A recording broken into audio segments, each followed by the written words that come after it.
যদি বলেন হুজুর আপনি এত জোর গলায় কেন কথা বলেন, আমার নামে তো আপনারা ভদ্র ভাষায় বলার পরেও তো 4টা মামলা দিয়েছেন, তো আমি এর জন্য ভদ্রতা বাদ দিয়ে দিয়েছি, আপনাদের সাথে আর কোনো ভদ্রতার আচরণ চলবে না।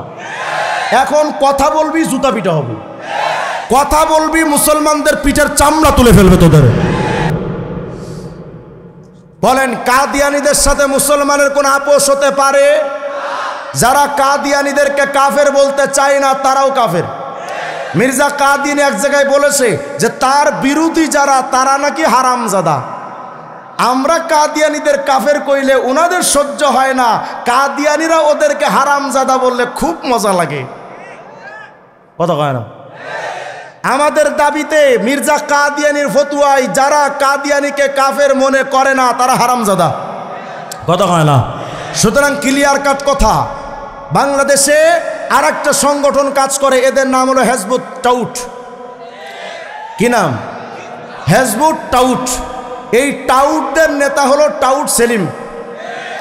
সেলিমরা কয় যে নবীর সুন্নাত মানার কথা ইসলামে নাই। নাউজুবিল্লাহ, আসতে কইলেন। বইগুলো নিয়ে গেছে, নাহলে বই খুলে দেখাতাম। পৃষ্ঠা নাম্বার বলি। হেজবুত তাওহীদের একটা বই আছে, নাম ইসলাম, শুধু নাম থাকবে। পৃষ্ঠা নাম্বার 133-34, একই বইয়ের 105 নাম্বার 131 নাম্বার বইয়ের মধ্যে হেজবুত তাওহীদ লিখেছে নবীর কোন সুন্নাত মানার কথা ইসলামে নেই। তারা বলে দাড়ি টুপি পাগড়ি জুব্বার সাথে ইসলামের কোনো সম্পর্ক নেই। তারা বলে বোরকা নাকি শয়তানের আবিষ্কার করা। তাই বললাম সেলিম তুমি নিজেই শয়তানের আবিষ্কার। আমার মনে হয় সেলিম যেখানে থাকে শয়তানও ভয়ে যায় না যে সেলিম তুই আমারও গোমরা করতে পারিস। কথা কয় না? হ্যাঁ, বইগুলো আনছে। এই বইটার মধ্যে 133, 34, 105, 131 স্পষ্ট করে তারা লিখেছে। 131 নাম্বার পৃষ্ঠায় একটু দেখেন, আবার ভুল টুল পড়ি কিনা সন্দেহ করতে পারে। 133 নাম্বার পৃষ্ঠা থেকে শুরু করে লিখেছে আল্লাহ রসুলের ব্যক্তিগত কোনো কিছু মেনে চলার জন্য তিনি আমাদেরকে বলেননি। নবী আলাইহিস সালাম বলেন ওমান রাগিবা আন সুন্নতি ফালাইসা মিন্নি, যে আমার সুন্নাত মানে না সে আমার উম্মতের অন্তর্ভুক্ত না। হেজবুত তাওহীদ বলেন নবী সুন্নাত মানার কথা বলেনি। তাহলে বলেন হেজবুত তাওহীদরা সত্যবাদী না মিথ্যু? এই বইটার 131 নাম্বার পৃষ্ঠার মধ্যে লিখেছে প্রকৃতপক্ষে দাড়ি টুপি পাগড়ি জব্বার সাথে ইসলামের কোনো সম্পর্ক নাই। বলেন এরা মুসলমান না কাফের? এটা আর একটা বই, এই বইটার নাম আকীদা। আকীদা বইয়ের 16 নাম্বার পৃষ্ঠার মধ্যে হেজবুত তাওহীদ লম্বা আলোচনা লিখেছে, বুঝিয়েছে দাড়ি টুপি পাগড়ি মিসওয়াক জুব্বা কুলুক এই যে সুন্নাত বলে আমরা যেগুলো জানি, বলে এগুলো সব জাহান্নামীদের সুন্নাত। আস্তে কোন নাউজুবিল্লাহ। বলেন এরা মুসলমান না কাফের? আর একটা বই আছে আমার কাছে, হেজবুত তাওহীদের দাবিতে নবীর সুন্নাত মানার কথা নাই। এটা কি? হেজবুত তাওহীদের দাবিতে নবীর সুন্নাত মানার কথা নাই, কিন্তু হেজবুত তাওহীদ দাবি করে যে তাদের নেতারা যদি ভুল কিছু বলে তবুও মানতে হবে।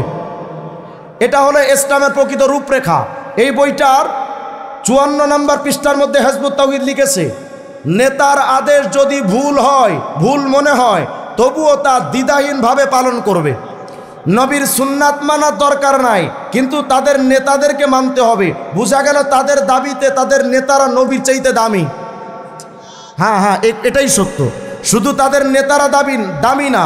একটা বই দেখতে পাচ্ছেন, বইয়ের নাম হলো দাজ্জাল, লেখক হলো ছোট দাজ্জাল বায়েজিদ খান পন্নী। এই বইটার 89, 90, 93 এই 3টা পৃষ্ঠার মধ্যে তারা বিস্তারিত লিখেছে হেজবুত তাওহীদের সকল সদস্যদের মর্যাদা সকল নবী রাসূলের চাইতে অনেক বেশি। এখন আপনি আমাকে সিদ্ধান্ত দেন, হেজবুত তাওহীদ মুসলমান না কাফের? ভয়ঙ্কর একটা কথা আপনাদেরকে শোনাই। মোবাইল থাকলে এখনই গুগলে ঢুকবেন, ইংলিশে লিখবেন হেজবুত তাওহীদ, ইংলিশে লেখার পরে দেখবেন একটা ওয়েবসাইট আসবে। এই ওয়েবসাইটে ক্লিক করবেন, একেবারে ওয়েবসাইটের শেষে গিয়ে দেখবেন যোগাযোগ একটা অপশন লেখা আছে, যোগাযোগ। এই যোগাযোগের মধ্যে ক্লিক করে দেখবেন তাদের অঙ্গীকারনামা আসছে। মানে হেজবুত তাওহীদে কেউ যদি সদস্য হতে চায় কি কি অঙ্গীকার করা লাগে সব সেখানে আসবে। এই অঙ্গীকারনামার 4 নাম্বার পয়েন্টে গিয়ে দেখবেন তারা লিখেছে তাদের দলে কেউ সদস্য হতে গেলে তাদেরকে বলা হয় যে আপনি এই ইসলাম যেটা চলছে পৃথিবীতে এই ইসলামকে বাদ দিয়েছেন কিনা। যদি বাদ দেয় তারপরে তারা হিজবুত তাওহীদের সদস্য বানাতে চায়। ক্লিয়ার কাট কথা আমি বলতে চাই, যদি এই এলাকায় হিজবুত তাওহীদ আসে, কাদিয়ানি আসে, ডাইরেক্ট জুতা দিয়ে পিটাবেন, কোনো ভূমিকা চলবে না, ডাইরেক্টলি জুতা পিটা।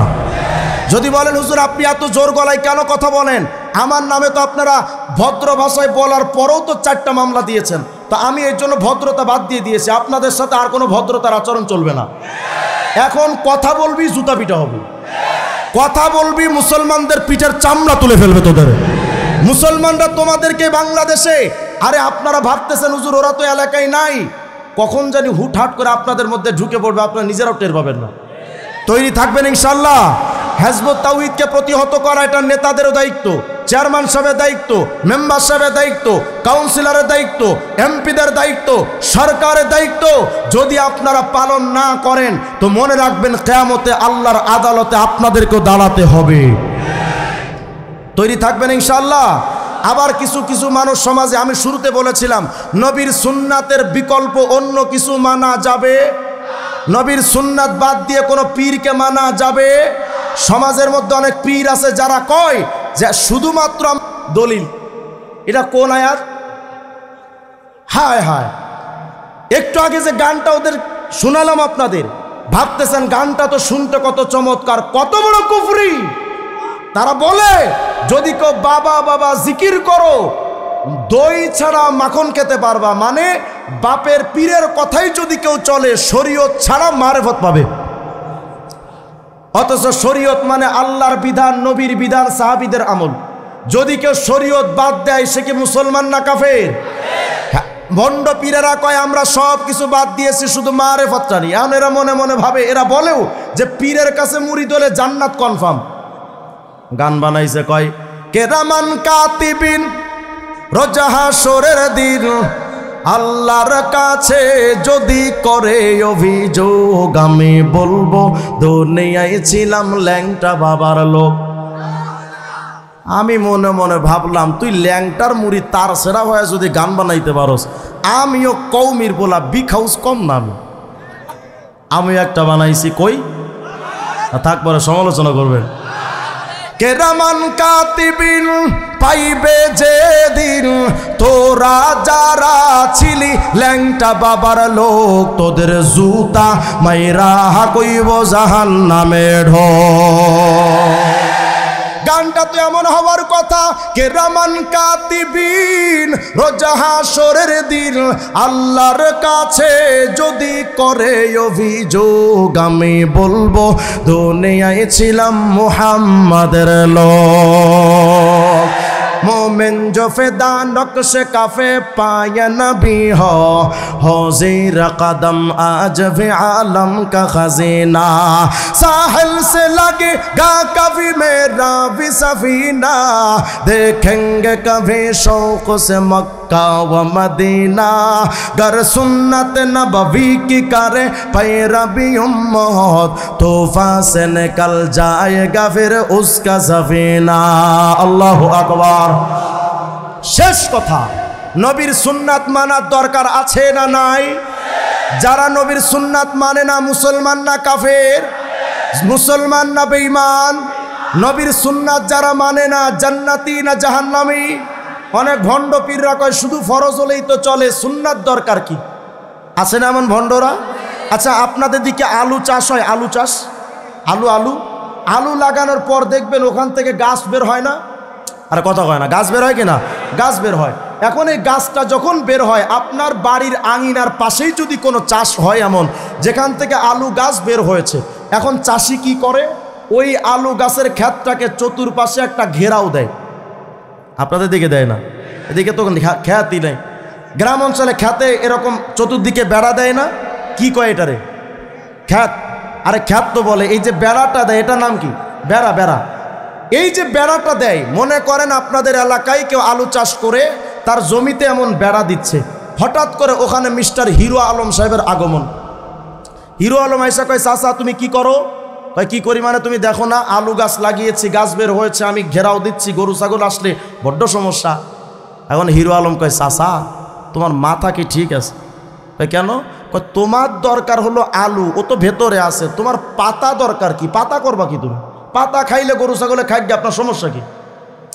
এখন চাচাই কয় যে ভাতিজা হিরো আলম, গরু ছাগল আসলে তত সমস্যা না, তোর মতো ছাগল আসলে যত সমস্যা। ওই কে তোর মতো ছাগল যদি আসে তো আগে পাতা খাবি, পাতা খাওয়া শেষ হলে তুই গাছটাও খাবি, গাছ যখন খাওয়া শেষ হবে গাছের গোড়া শুদ্ধ টান দিয়ে ভেতরের আলু বের কইরা ওটাও খাবি। অতএব আমার আলু বাঁচাতে হলে আগে পাতা বাঁচাতে হবে। কত কয় না? শয়তান এসে তো প্রথম আপনাকে ওয়াসওয়াসা দিয়া কয় সুন্নাতের দরকার কি, বাদ দাও না মিয়া, ওয়াজিব ফরজ হলেই তো চলে, সুন্নাত কি করবা? শয়তান ধোকা দিয়া তোমার সুন্নাত থেকে আলাদা কইরা দিল। যখন সুন্নাত বাদ দিতে আপনি অভ্যস্ত, এরপরে শয়তান আইসা আবার দ্বিতীয়বার ওয়াসওয়াসা দিবে, এই বেটা তোমার তো ফরজ হলেই চলে, ওয়াজিব করবা কি? ওয়াজিবটা খেয়ে নিল। কয়দিন পরে এসে বলবে তোমার তো শুধু ঈমান হলেই চলে, ফরজ করবা কি? যখন তোমার ওয়াজিব খাইলো, ফরজ খাইলো, সুন্নাত খাইলো, থাকে শুধুমাত্র ঈমান। মৃত্যুর সময় শয়তান আইসা কয়, এই তুমি তো ফরজ সুন্নাত ওয়াজিব পালন করো নাই, আচ্ছা কও তো আল্লাহ যে আছে তুমি দেখছো কোনোদিন? কয় না দেখি নাই। তো আল্লাহ যে আছে বিশ্বাস করতে হয় কেমনে? আল্লাহ বলতে আসলে কিছু নাই। তো বান্দা তখন কয় আসলে আল্লাহ বলতে কিছু নাই, শেষ। এরপরে বেঈমান বানায়া তারা কবরে পাঠায়। বুঝাতে চাই আলো বাঁচাইতে গেলে যেমন পাতা বাঁচানোর দরকার, ঈমান বাঁচানোর জন্য ঠিক তেমন সুন্নাত আগে বাঁচানো দরকার। পালন করব তো ইনশাআল্লাহ। সুন্নাত পালন করার জন্য তবলিগ জামাতে সময় দিবেন। তাবলিগে গেলে দেখবেন খাওয়া, উঠা, বসা, শোয়া সব কিছু সুন্নাত শেখায়। মাসুম বাচ্চাদেরকে কওমি মাদ্রাসায় ঢুকায় দিবেন। সালমান ফার্সি ভাইয়ের তত্ত্বাবধানে মাদ্রাসাটা চলে। এখানে আসার পরে বাচ্চা 1 মাস পরে জিজ্ঞেস করেন, বাবা কি শিখছো?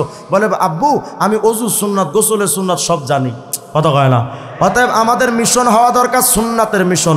সুন্নাতের বিরুদ্ধে যারা যাবে তাদের সাথে আমাদের আপোষ হতে পারে। আল্লাহ আমাদের সকলকে আমল করা তৌফিক দান করেন। ওয়া আখিরু দাওয়ানা আলহামদুলিল্লাহি রাব্বিল আলামিন। আসসালামু আলাইকুম।